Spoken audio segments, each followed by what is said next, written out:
Big story on the cultural front from Britney Spears, who has a book coming out. And in the book, she says she had an abortion when she was younger and while she was dating Justin Timberlake, which you might recall was all the media was talking. The media was talking about Justin and Britney for like half of my childhood, I feel like. And apparently there was always a big question, did they or did they not? You know, did they do that thing that only married people are supposed to do? I guess the answer was they did. And Britney then became pregnant, and then she says she had an abortion. And she said, if it had been left up to me alone, I never would have done it. And yet Justin was so sure that he didn't want to be a father. He said we weren't ready to have a baby in our lives, that we were way too young. To this day, it's one of the most agonizing things I've ever experienced in my life. To which I say, many such cases. There was a young woman who wrote into the show, this was maybe years ago now, and she said, hey, Michael, I've got an abortion appointment, but I know you're pro-life, so what do you think? Should I not do it? And my first response was, do not under any circumstance go through with the abortion. You will regret it the rest of your life. The reason not to have the abortion is because you're killing your child. The reason not to have the abortion is because it's intrinsically unjust. But if you're trying to reach someone just on a very emotional level, even on a very selfish level, make it clear, you will regret it for the rest of your life. I know a number of women who have had abortions. I know some women who have had multiple abortions.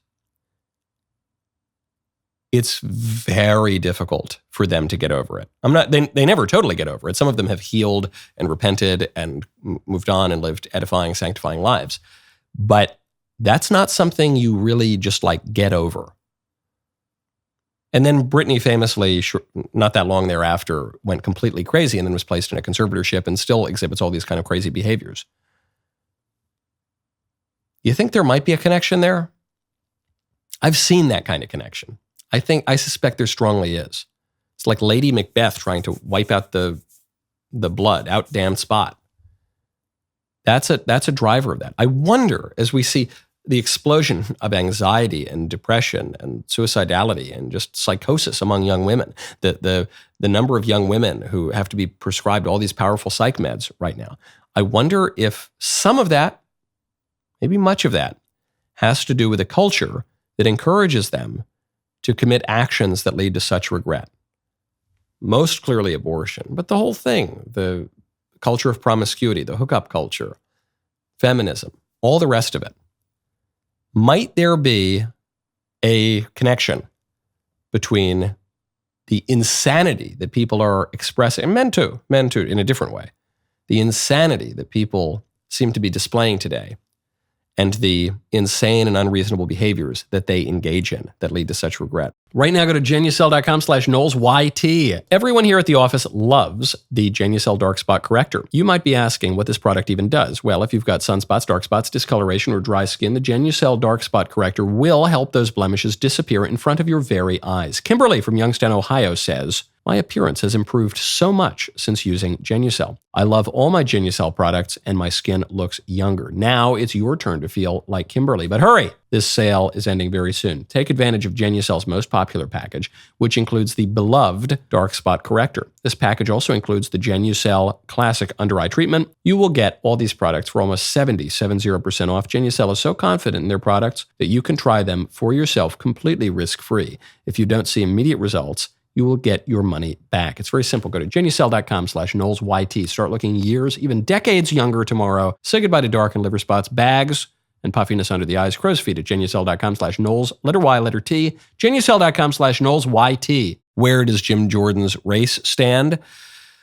It's not looking great. You know, I love Jim Jordan. The only reason that I didn't immediately endorse him for speaker is because I like him too much. And I think he's a good guy. And I think being the Republican Speaker of the House is the worst job in Washington, D.C. I'm sure he'd be great at it, but I wouldn't wish that on my worst enemy. Anyway, Jim threw his hat in the ring, and he ended up beating out Steve Scalise, who first got the nomination, then didn't have the votes. He dropped out of the race. Now Jim Jordan's up. He went up for the vote and lost. And then they went up for a second vote. He lost again. A total of 199 members voted for Jim Jordan yesterday, which means he lost by a greater margin than he had the day before. He ended up losing one additional vote because he previously had gotten 200 votes the day before. So now there are 22 Republican defectors voting for other people in the GOP. Hakeem Jeffries ended up getting more votes, 212, but not enough to elect him speaker. So now what are we going to do? Well, this was always the fear. In fact, I think this is why Jim Jordan did not vote to oust Kevin McCarthy, is because there wasn't much of a plan on who was going to replace him.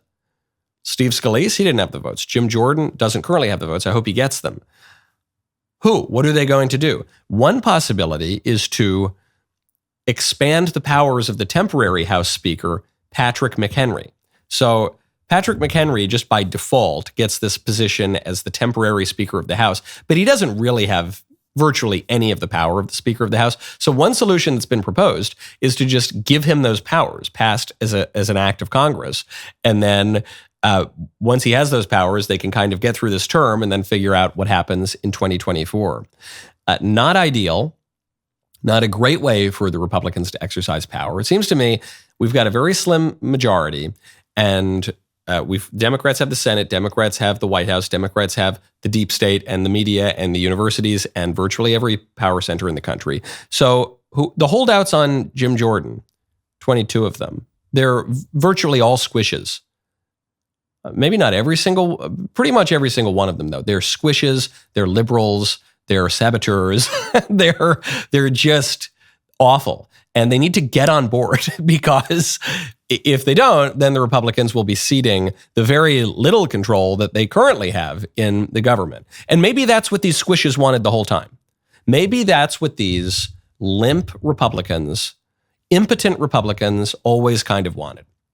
The reason that being the Republican Speaker of the House is the worst job in the country, certainly in Washington, D.C., is because the Democrats are all on the same page. With the exception of Joe Manchin and maybe Kyrsten Sinema, they're all progressive leftists.